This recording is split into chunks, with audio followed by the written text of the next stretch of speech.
जय Shri Ram. Twin flames के जीवन में पितृदोष एक बहुत बड़ी समस्या होती है, जो ट्विन फ्लेम्स के यूनियन में बहुत बड़ी बाधा क्रिएट करती है और ट्विन फ्लेम्स के जीवन में बहुत सारी परेशानियां लेकर के आती है।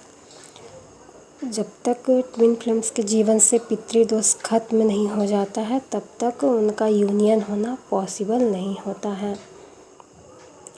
तो पितृदोष के लक्षण क्या हैं? कैसे जाने ट्विन फ्लेम्स के उनके जीवन में पितृदोष है या नहीं है? तो पितृदोष होने का कुछ लक्षण है जिसे आप रिकॉग्नाइज करके समझ सकते हैं कि आपके जीवन में पितृदोष है या नहीं। तो अगर पितृदोष है तो ऊपरी बाधा बहुत बड़ी समस्या होती है। ऊपरी बाधा मतलब कुछ निगेटिव एनर्जीज़ का जीवन में प्रभाव, कुछ पैरानॉर्मल एक्टिविटीज़ होना, या तो वो सपने में आपको कुछ उस तरह की चीज़ें दिखाई देंगी, या फिर रियलिटी में भी आपको कुछ नेगेटिव एनर्जीज़ दिखाई दे सकती हैं, या सोए हुए में आपको नेगेटिव एनर्जीज़ होने का, जिसे स्लीप पैरालिसिस कहते हैं, तो ये बहुत ज़्यादा होती हैं अगर पितृदोष होता है तो। इसके अलावा आर्थिक परेशानियाँ, अच्छी खासी नौकरी छूट जाना, अपने परिवार के सदस्यों का या ट्विन फ्लेम्स का या किसी का भी अपने परिवार में नौकरी है जो अचानक से छूट जाना, नौकरी ख़त्म हो जाना।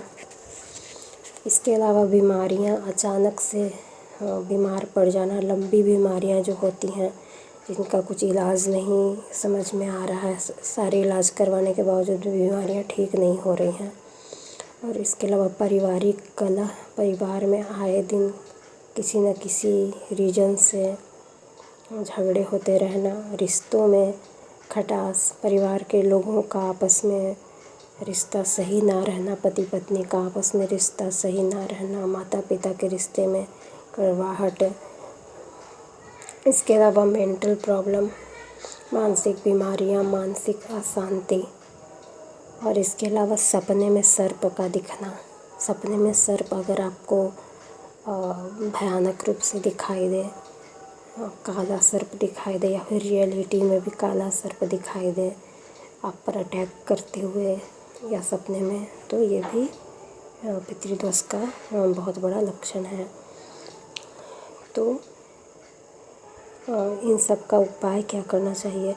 पितृदोष का उपाय ज़रूर करना चाहिए। इससे आपके जीवन में सुकून और शांति आती है और अचानक से आने वाली परेशानियों से छुटकारा मिलता है और जीवन सुखमय होता है। तो उपाय के तौर पर सबसे पहला उपाय गीता जी का पाठ करना है।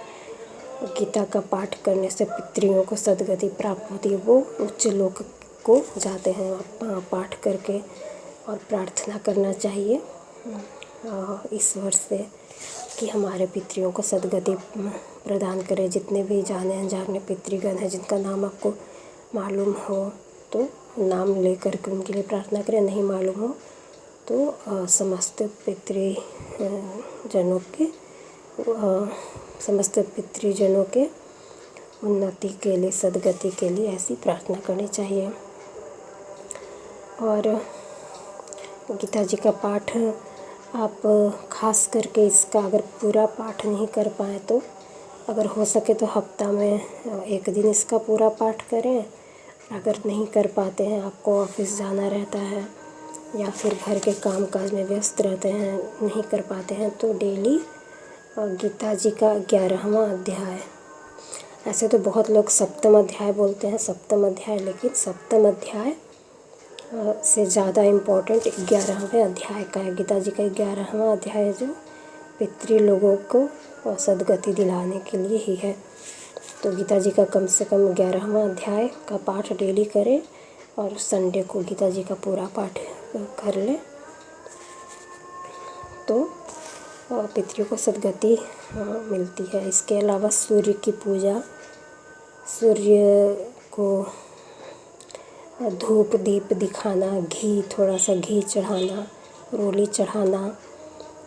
अगर आपका सूर्य कमज़ोर है तो आप धूप दीप ही दिखाएं, जल ना दें। खास करके जो कर्क राशि वाले हैं उन्हें सूर्य को जल नहीं देना चाहिए, क्योंकि सूर्य उनका बहुत कमज़ोर होता है और सूर्य को जल चढ़ाने से सूर्य और अस्त हो जाते हैं।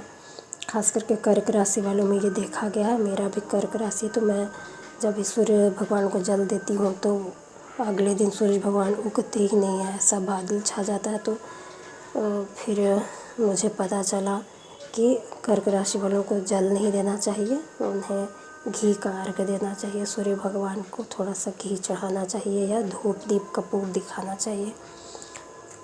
तो आप जल दे करके देखिए। अगर ऐसा कुछ कंडीशन होता है कि नेक्स्ट डे सूर्य भगवान उग ही नहीं रहे हैं या बादल हो गया है, तो आप जल ना चढ़ाएं, बस धूप दीप घी कपूर आदि से ही पूजा करें। इसके अलावा गुप्त रूप से चैरिटी करना, और चैरिटी का मतलब होता है, दान धर्म का मतलब होता है गुप्त रूप से जो किया जाए, जो बताया नहीं जाए तब भी वह फलीभूत होता है। तो गुप्त रूप से चैरिटी दे, गरीबों को खाना खिलाना, गरीब हैं, सफाई कर्मी हैं, या फिर आपके घर पर कोई मांगने आया है तो उसे कुछ ना कुछ ज़रूर दें। इसके अलावा कौवों को खाना खिलाना, और जब भी रोटी बनाएं तो उसमें से कौवों के लिए निकाल दें, कुत्तों को खाना खिलाएं। इसके अलावा पितृपक्ष में ध्यान दें। पितृपक्ष में मांस मदिरा का सेवन नहीं करना चाहिए, मांस मदिरा का त्याग पितृपक्ष में कर देना चाहिए। और अमावस्या के दिन भी इन सब का त्याग कर देना चाहिए, और अमावस्या के दिन दान धर्म आदि ज़रूर करना चाहिए।